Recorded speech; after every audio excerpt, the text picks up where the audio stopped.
11, force and pressure. So let's start from 11.4. A force can change the state of motion. Let us now find out what happens when a force acts on an object. Force object की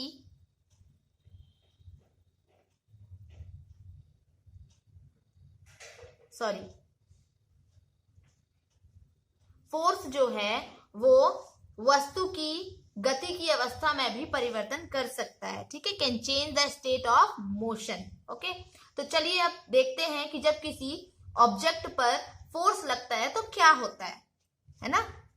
activity यहाँ 11.3 दी हुई है, देखें। तो इसको मैं आपको simple language में समझा देती हूँ कि रबड़ की एक गेंद लीजिए और इसे किसी समतल, है ना, प्लेन सतह जैसे मेज या कंक्रीट के फर्श पर रखिए। अब गेंद को धीरे से उसी फ्लैट सरफेस पर धक्का दीजिए, ठीक है। तो क्या गेंद मूव करती है, गेंद में गति आ जाती है, ठीक है। तो क्या इसकी चाल में कुछ परिवर्तन होता है, या बढ़ती है या घटती है। अब अपनी हथेली को, पाम को, है ना, गतिशील गेंद के सामने रखिए, मूविंग बॉल के सामने रखिए। जैसे ही मूविंग बॉल इसे स्पर्श या टच करे तो आप अपनी पाम को हटा लीजिए। तो क्या आपकी पाम गेंद पर कोई फोर्स लगाती है, बॉल की जो चाल है इसका क्या प्रभाव पड़ता है, क्या यह बढ़ती है या घटती है। यदि आप मूविंग बॉल को अपनी पाम से, हथेली से रोक लें तो क्या होगा, ठीक है। तो ये यहाँ पर आपको एक एक्टिविटी दी हुई है, तो अब इसके बारे में बताती हूँ कि आप इसी प्रकार की और भी पोजीशंस पर या सिचुएशंस पर विचार कर सकते हैं। फॉर एग्जांपल, पेनाल्टी किक लेते समय जो प्लेयर होता है बॉल पर वो फोर्स लगाता है। किक लगने से पहले बॉल विराम अवस्था में होती है, मतलब रेस्ट करती होती है ना, और इसकी जो चाल होती है, ठीक है, इसकी जो स्पीड होती है वो 0 होती है। अब लगाए गए फोर्स ने बॉल को गोल की ओर क्या करी, गति प्रदान की, ठीक है, गोल की तरफ गति प्रदान की। तो मान लीजिए गोली गोल बचाने के लिए गेंद को क्या करता है, गेंद पर झपटता है ना, बॉल पर झपटता है या उछलता है। तो इस मेथड या इस क्रिया द्वारा जो गोली होता है वो गतिशील मूविंग बॉल पर फोर्स लगाने का ट्राई करता है, ठीक है। तो उसके द्वारा लगाया गया फोर्स गेंद को या बॉल को रोक सकता है, या उसकी जो है स्पीड को कम करके, है ना, गोली जो है गोल होने से बचा सकता है। अब यदि गोली बॉल को रोकने में सक्सेस, मतलब सफल हो जाता है, तो उसकी चाल जो है, उसका जो क्या कहा जाए, स्पीड 0 हो जाती है। तो ये ऑब्जर्वेशन, है ना, ये बताते हैं कि किसी ऑब्जेक्ट पर लगाए गए फोर्स द्वारा उसकी स्पीड को चेंज किया जा सकता है। यदि लगाया गया फोर्स डायरेक्शन, मोशन के डायरेक्शन पर है, ठीक है, गति की दिशा में है, तो ऑब्जेक्ट की स्पीड बढ़ जाती है। और यदि फोर्स ऑब्जेक्ट की, मतलब ऑब्जेक्ट के डायरेक्शन ऑफ मोशन के अपोजिट है, ठीक है, गति की दिशा के विपरीत में है, तो ऑब्जेक्ट की स्पीड जो है वो कम हो जाती है, ठीक है। अब यहां देखें, फिर से बूझो। तो यहां पर देखें कि मैंने बच्चों को एक दूसरे से रबर के टायर या किसी घेरे को, देख सकते हैं आप, ये रबर का टायर, बच्चे भी ऐसा करते हैं, है ना, धकेल कर तेज चलाने की होड़ लगाते हैं, ठीक है। रिंग जो होता है, टायर, है ना, उसको वो पुश कर करके मूव करते हैं, है ना, चलाते हैं। अब मैं समझ गया हूं कि पुश करने पर टायर की या रिंग की स्पीड क्यों बढ़ जाती है। ओके, तो अब पहेली ये जानने के लिए उत्सुक थी कि क्या फोर्स लगाने से केवल ऑब्जेक्ट की स्पीड ही चेंज होती है। तो चलिए देखते हैं। नाउ यहाँ पर फिर से एक एक्टिविटी दी हुई है 11.4 सी।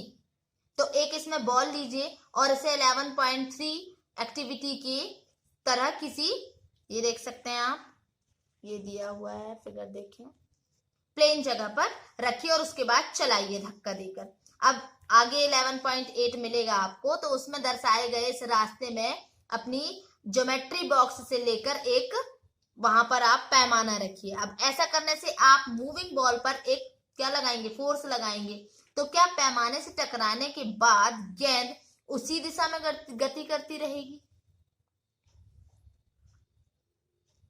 पैमाना का मतलब यहाँ रूलर है, ठीक है, कोई एक रूलर लेकर, है ना, ऐसा करके, ठीक है। तो जैसे ही मूविंग बॉल इसे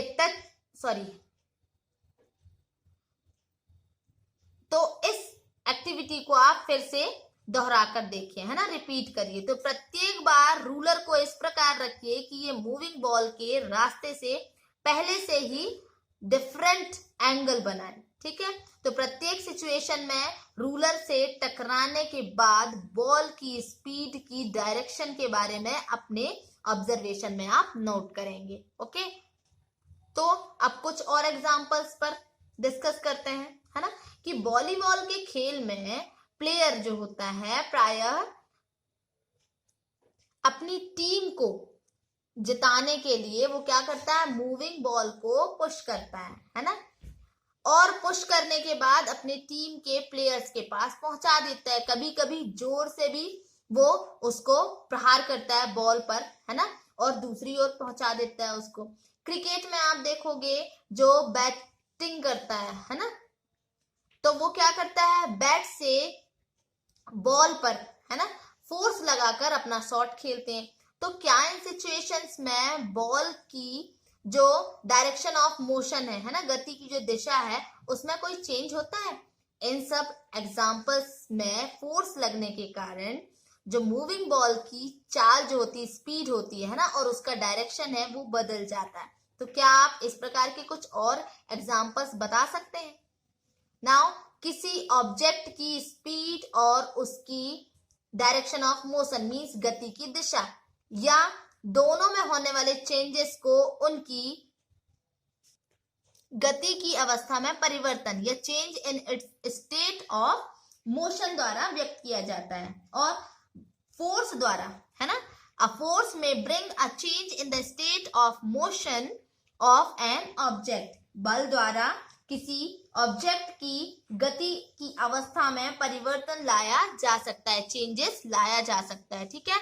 नाउ स्टेट ऑफ मोशन, गति की अवस्था, है ना, किसी ऑब्जेक्ट की गति की अवस्था, है ना, स्टेट ऑफ मोशन को डिस्क्राइब, ठीक है,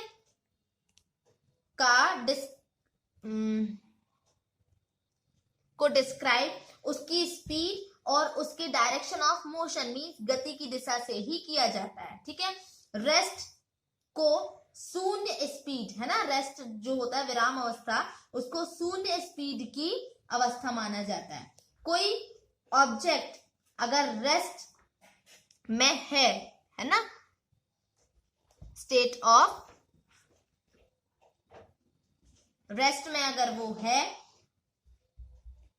तो या वो गतिशील में भी हो सकती है, तो दोनों ही इसकी क्या होंगी, गति की अवस्थाएं होंगी, स्टेट ऑफ मोशन होगा, ठीक है। नाउ सी, क्या इसका अर्थ ये है कि फोर्स लगने पर हमेशा ही किसी वस्तु का या किसी ऑब्जेक्ट का स्टेट ऑफ मोशन, गति की अवस्था में चेंज होगा? चलिए पता करते हैं।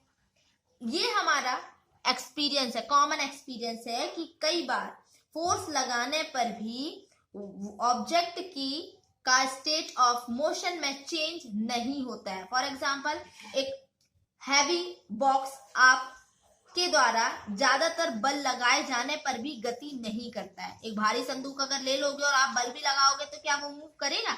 इसी प्रकार यदि आप किसी दीवार को धकेलने का प्रयास करेंगे तो उस पर आपको फोर्स का कोई प्रभाव दिखाई नहीं देगा। Okay, so rest we will read tomorrow.